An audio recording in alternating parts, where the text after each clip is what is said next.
How about a little more of that Mackey Magic? And let's get analytical. Let's talk about it. Today's quick cast is brought to you by Martin Vintage. MartinVintage.com, where if you enter Boiled at checkout, you'll get 20% off. Mom, thanks for watching. What a great game yesterday in Mackey Arena. As the students started to trickle back onto campus, Purdue really showed some strength yet again at home, and the Mackey Magic was once again renewed. This game felt a lot like that Virginia game, had a lot of similarities to that Virginia game, and the outcome was almost a twin to the Virginia game. I don't think Virginia is as good of a team as many thought they were coming into the season. They've shown that, especially in the last few weeks. And this game, Michigan State, I think Michigan State was really ripe for a loss. They had won 8 straight games. They had only beaten 2 ranked foes on the entire season. One of them was Seton Hall, who's not ranked right now. The other was Michigan, who's a rival for them. And Michigan is barely hanging on to their ranking as of Monday. I bet they'll be in the 23 range since they just lost another game versus Minnesota. Purdue really needed a win. This is kind of a confluence of factors, obviously, that spelled doom for Tom Izzo and Michigan State.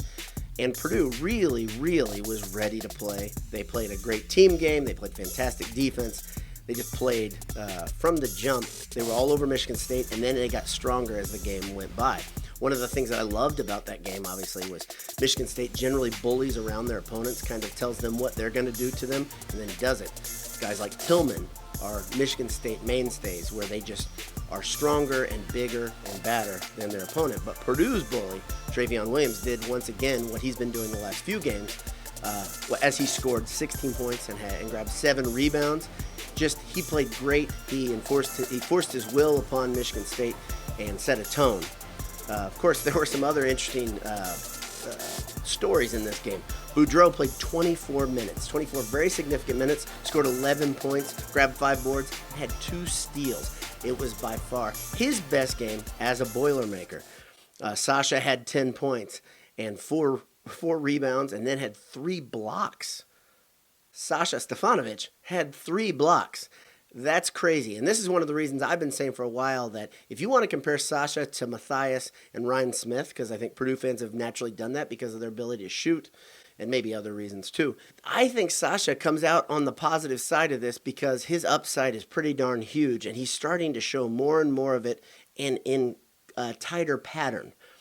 Sasha can shoot the ball, obviously. If he can figure out how to play consistently on the road, the Big Ten is in a world of hurt. Hunter scored 10 points, added 3 assists. Eastern played maybe his perfect game for me right now for this team and what they need. 9 points, 7 rebounds, and then 2 assists. Just played a darn solid game. Didn't force anything. Looked really patient and wasn't doing any of that stuff where he's just dribbling too much and trying to beat the guy who's guarding him off the dribble with a crossover or something like that. That's not his game. His game is based on strength. His game is based on using his big body. And then on the other side, wearing him out on defense. And speaking of that defense, Eric Hunter and Nogel Eastern did a masterful job on Cassius Winston. They kept him from doing anything, kept him from getting any rhythm, and I think forced 8 turnovers. He's only done that 3 times in his entire career. The other 2 times were at Illinois for some reason. I don't know what's up with that. But Purdue really did their job and really controlled Tillman and Cassius Winston both. If you saw our Twitter feed, you saw that Tom Izzo was obviously frustrated, which is always a ton of fun to watch. The really good news about this game, to me, is there's still room for Purdue to grow. In spite of just throttling Michigan State, they can do some things better. One of them, of course, I've been talking about this all season, hit your free throws. Purdue hit 61% of their free throws, and I don't think they went to the line enough in this situation. And part of that is because Harms was in and out of the game. Harms is still, he's trying to tough out that hip injury. People that are questioning his toughness may not be paying attention. He took a pretty good shot via knee of a Michigan player in the last game. He's limping around, he's hobbled, but he still played. But Purdue went 11 of 18 from free throw. They can do better. They can go to the line even more, and they can hit more of those free throws. If you can get it up near 70%, Purdue is a different team this season. I'm not talking about last game, not the Michigan State game, but overall, they may have 2 or 3 more wins if they can hit 70% of their free throws regularly. And that's not asking a lot. Second, 3-point field goal percentage is only at 36%. They can do better, especially at home. And I think they should hover around 35% if they want to win a significant amount of games coming down the stretch here. Now, if Purdue really wants to go to the NCAA tournament, this game was not their in. We had a pretty heated discussion behind closed doors, Boiled Sports. I was defending my opinion that Purdue's not a tournament team, and I think they're not still. They still have their work cut out. Is it impossible to get to the tournament? Absolutely not. How does Purdue get to the tournament? Well, we'll segue a little bit here, but one thing that I think Purdue needs to do is just start gelling, playing more consistent, having everybody know their roles, right?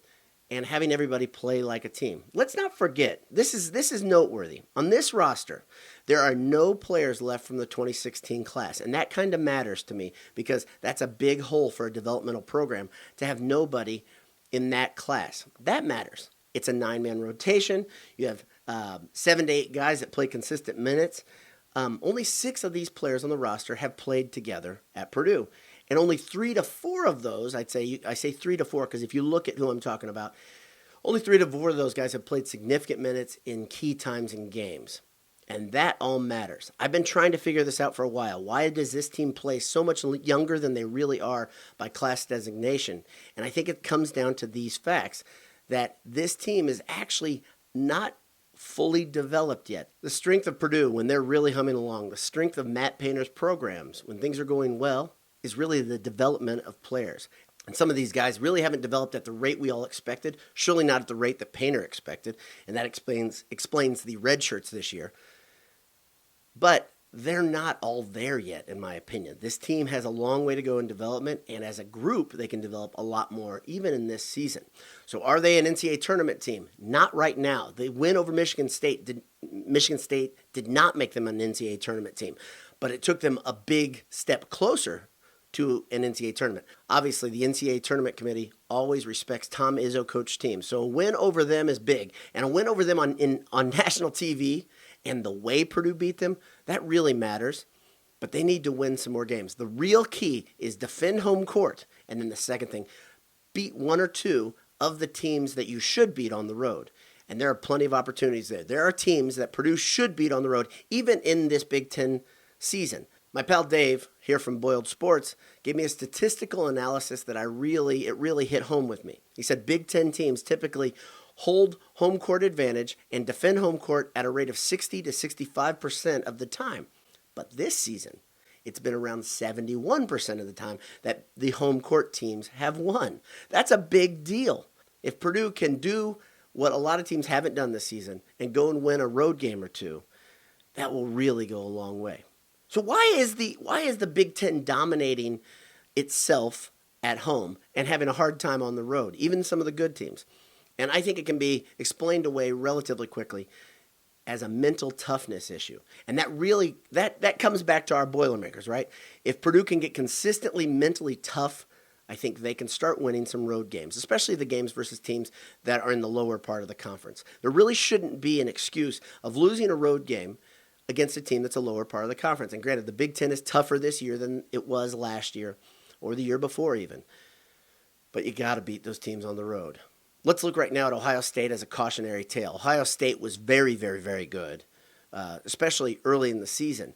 They got into the conference, and now they are struggling and floundering around. They've lost 4 straight games. They just lost at Assembly Hall to IU. And the reason I think they're struggling is that mental toughness portion. And once you lose your mental toughness, once you lose your edge, it's really tough to get it back. Purdue lost its mental toughness, especially in the last month. Maybe, just maybe they're gaining it back.